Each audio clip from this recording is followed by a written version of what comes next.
Supratau. Kas čia dabar? Na, supratau. Tai mes šiandien kalbam su tavim apie egzotiškus valgius. Dabar žiūrėk, paieškos sistemoje dabar įvesk egzotiški valgiai. Įvesk, kad Patiekalai, egzotiški. Egzominai, kažkoks egzorcizmas, žiūrėk, o įdomu. Patiekalai. Jau turim. Nu? Tai patiekalų receptai. Man reikia restorano. Žiūrėk, kas čia, mamos receptai, ne, egzotiški patiekalai YouTube, Facebook'e, jūros bjaurybių, kinų restoranų, kinų. Nu, bet ten viskas egzotiška, ar nelabai? Ar skambinam? Skambinam, aišku, skambinam. Televizorius rodo sukčius, kuo mes blogesni, mes ką, nu. Žiūrėk, kaip gražiai, va, žiūrėk, va, Mickevičiaus gatvėje, Kaune yra... Adomo Mickevičiaus gatvėje. O, ir dar Kaune, ne? Kinų žvalgybos centras. Gerai. Gerai. Džiaugiuosi. 8-3. Su daug pipirų. Taip. Nu, aš turiu pipirų ir 6 tonom šito... Ančių padažo, iš kurio pagrindinė sudėtis mononatrio glutamatas, taip? Klausyk. Labą dieną. Labą dieną. Šitą skambinu su tokiu klausimu, mato, čia pas mus delegacija ruošiasi atvažiuoti, darom konferenciją ir mums reikia tokį egzotiškų patiekalų, bet labai egzotiškų. Ką galit pasiūlyti? Varlių šlaunėlės. Ką tokias? Varlių šlaunėlės. Šaldytos ar šviežios? Ir čia lietuviškos ar kinietiškos varlės kokios čia? Taip. Taip, tai kaip? Lietuviškos. Lietuviškos varlės? Iš Kinijos. Atsiprašau, aš blogai. Lietuviškos varlės? Taip. Lietuvoje augintos? Tikrai iš Kinijos. Lietuvoje augintos varlės? Taip. O didelės? Mažytės. O Jėzau, šiurpas nukrėtė dabar man. Jėzau, Marija. Jeigu kažko egzotiško, tai sakau. Klausykit, žiūrėkit, o man atsiuntė, nu mato, čia yra iš šitosgi, iš Danijos. Iš Danijos atvažiuoja, reiškia, pas mus delegacija ir jie užsisakė, reiškia, yra tokie, man atsiuntė, aš nežinau, gal pas jūs yra, gerų atsiliepimų girdėjau, yra varnalėšų šaknų salotos, liepų lapų salotos ir pempių vieversių liežuvėlių paštetai. Pas mus yra pikantiškos jūrų gėrybių salotos, juodų kiniškų grybų salotos. Iš tokių jau... Ai ne, tai čia į namus gali naktį užsisakyti po vakarėlio firmos. Ne, čia netinka. Man reikia tokių, kur neužsisakytum, kur jie paragavę sakytų, oi, das ist good, das ist fine, ten taip toliau. Nėra pas jūs, ne? Alio? Aš negirdėjau, kur man... Nu, jinai suprato, kad užposinį. Aha. Sakant, žinai, pempių liežuvėlių paštetas. Šiaip žodis pempė yra toks...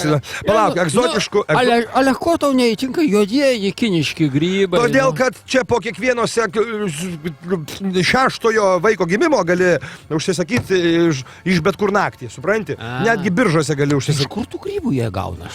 Ir čia užaugina, kartu su varlėm. Bet tu palauk, varlės auginamos Įvesk varlių fermą Lietuvoje. Tai baigtų, taigi čia iš miškų į kūdrų surenka. Staigiai įvedi paieškos sistemoje, nu? Varlių ferma, rašyk. Varlių ferma. Ne frema, o ferma. Varlių galvo. Ferma. Dzidošma aukšt. Pokšt. Žiūrėk, poilsis Lietuvoje, Kinijoje, Gruzijoje. Varlių fermoje yra poilsis? Rožinės avelės yra. O, rožinių avelių ferma, gerai. Skambinam. Palauk. Rožinių avelių ferma. Audinė namuose, žiūrėk, dar yra. Audinė namuose. Žiūrėk, Šeško klubas. Yra Šeško klubo forumas. Gerai, Šeško klubo forumas. Palauk, žiūrėk, rožinės avelės. Nerasta.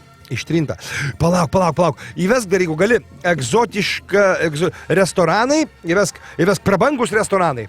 Ne, kaip čia, prabangus restoranai. Nu, pasižiūrim, ką prabangus restoranai Vilniuje yra šiaip, tik to. Kur, Kaune ar Vilniuje? Vilniuje. Ne, davai Kaune. Nu, davai Kaune. Kaunas yra jėga. Kaunas fantastika. Žiūrėk. Romantiška vakarienė Kaune. Supermamų klubas, meniu LT. Žiūrėk, skambinam.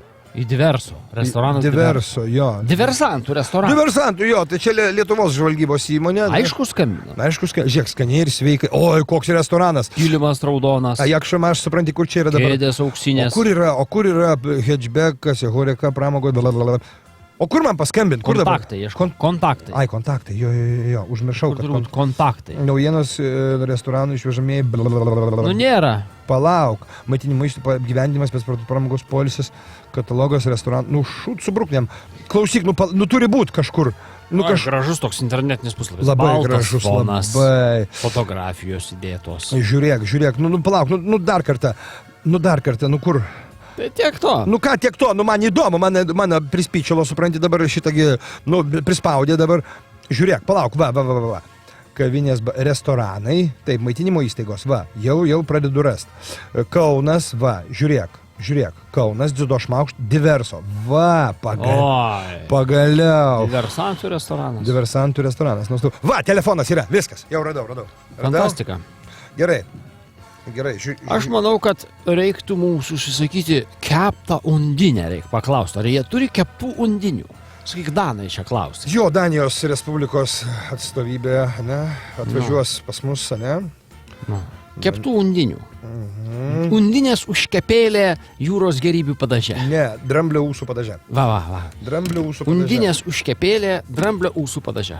Pala. Nejungia kažko. Nu, žinai. Žinau. Nu, ką aš tai... Palauk. Ai, šūt subruknėm numetė. Nu, dar vieną kartą pabandau, jeigu nesigauna, tada grojam muziką, eisim pailsėt ir paskui skambinsim Vilniui, nes matai, nes Kaunas yra... Aš tai manau, kad tiesiai reiktų skambinti undinėms. Į undinių kažkokią įstaigą. Aš skambinau, beje... Esi skambinęs, taip? Aš esu skambinęs, buvau radęs 100... Sakei, 100 litų, kiek ten pusvalandžiui? Ką žinau, koks... Undinės uodegą patapšnoti, taip? Pakapšnoti. Pakapšnoti undinės uodegą. Kainuoja dabar tik 100 litų pusvalandžiui, taip? Jo. Ir supranti... O jeigu 15 minučių nuolaidą daro? Daro. Tokia nuolaida gaunasi, kad ką tu. O, žiūrėk, pasiskambinam. Labadiena, welcome to Parking Kaunas, mano vardas Neringa, kaip galėčiau padėti? Kur paskambinau, atleiskit? Į Parking viešbutį. Supratau, žiūrėkit, aš į restoraną noriu dabar man... Tuoj sekundėlę sujungsiu. Tik kaip robotas atkalbėjo, ne? Bet pasakė, mano vardas Neringa, tarnauju, visko padedu. Geras, ne? Man patinka. Klausau. Labadiena. Labadiena, šitą skambinam, reiškia, iš Vilniaus jums šiandien. Ar galite kalbėti? Taip, galima. Turim tokį dalyką, pas mus iš Danijos atvažiuoja šitągi, reiškia, valstybinė delegacija ir Kaune mes turėsim šitągi konferenciją ir paskui mums reikės pavalgyti, suprantat, ir jie išsirinko jūsų restoraną, bet aš, suprantat, man atsiuntė raiderį maisto, tai aš dabar noriu paderinti, ar galiu su jums pakalbėti? Ta prasme, jūs norėsite užsisakyti kažką? Ne, aš noriu paklausti, man dabar pradžioje reikia paklausti, pasidomėti, atleiskit, kad nervingas, esu, žinot, su Danais bendravau, tai išūžė galvą. Suprantat, dabar žiūrėkit, pas jūs kokie egzotiški patiekalai yra, nes jie labai norėjo Lietuvoje, kad būtų egzotiški patiekalai. Egzotiški patiekalai, tai čia turėtų būti... Nu kažkokie, kur tokie jau... Šukutės, ten visokie jūros gėrybės, ten tarkim... Tai kad čia bet kur galima, čia iš bet kokio restorano gali tų šakučių užsisakyti. Man reikia to, kur tik jūs galite pasiūlyti, kur suprantat, Tarkim, krevečių fondiu, diems asmenims, tarkim, ta prasme, fondiu visokie, tarkim, ten kepalėjai. Čia matot, ne, čia tokie patiekalai eina į viešbučio kambarį, čia po jau taip sakant, 2 asmenim, ne. O klausykit, o žiūrėkit, o turit, pavyzdžiui, ten kokių nors ten pempių arba vieversių kiaušinių pašteto? Žiūrėkit, aš jums duosiu, gal restorano direktoriui pakalbėkite su. Pabandom. Labadiena, Jonas, klausau. Labadiena, Jonai. Mano vardas Gytis yra turiu tokią problemą, suprantat, reiškia, pas mus atvažiuoja į Vilnių, reiškia, į mūsų centrą konferencijų atvažiuoja Danai, paskui važiuos į Kauną, bus kita konferencija ir juos norim pamaitinti, girdėjom gerų atsiliepimų apie jūsų restoraną ir dabar noriu paklausti tokio dalyko, suprantat, reiškia, ką tokio galite egzotiško pasiūlyti, ko, suprantat, kaip pasakyti, ko bet kuriam restorane negausi.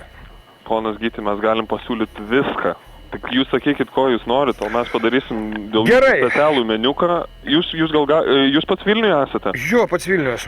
Supratau, tai čia šiokia tokia problemėlė, nes šiaip aš jumis pasikviešiu mūsų vyriausią šefą, Tomą Rybindį, ir aš manau, kad mes prieitume labai gerą sprendimą. To, ko jūs negautumėt niekur kitur, būtų specialiai jų meniukas padarytas. Sakykit, o kiek čia žmonių bus? Bus pas mus, reiškia, apie 60 žmonių.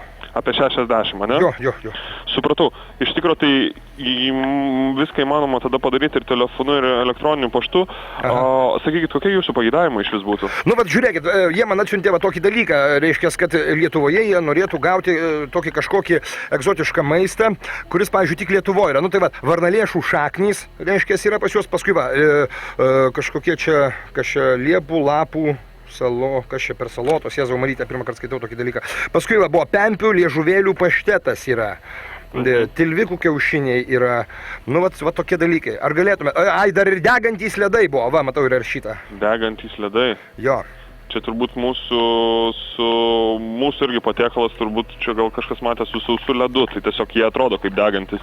Nes sauso ledo garai kyla į viršų ir patiekimas vienas iš tokių variantų. Sakykit, gal galėčiau aš gauti jūsų tą e-mailą persiųstą, ką jūs dabar vašnekat ir aš tada pašnekėčiau su ponu Tomu ir tada mes jum atskambinsime. Na, žinot, turiu jums pasakyti tokį dalyką. Vardą dar man savo priminkit. Jonas. Jonai, čia jums skambina iš radio stoties Geras FM. Mes tiesiog bandėme, jūs žiūrėjome, ar galite mums pasiūlyti, kad ir kokį patį keisčiausią ir nutrūktgalviškiausią dalyką. Tai labai malonu už tai, kad esate tokie mandagus, tokie šaunus ir būtinai apsilankysim jūsų restorane. Čia tiesiog buvo radio stoties Geras FM bandymas. Supratau, dėkui jums labai. Ačiū jums, atleiskite už sugaištą laiką. Viso gero.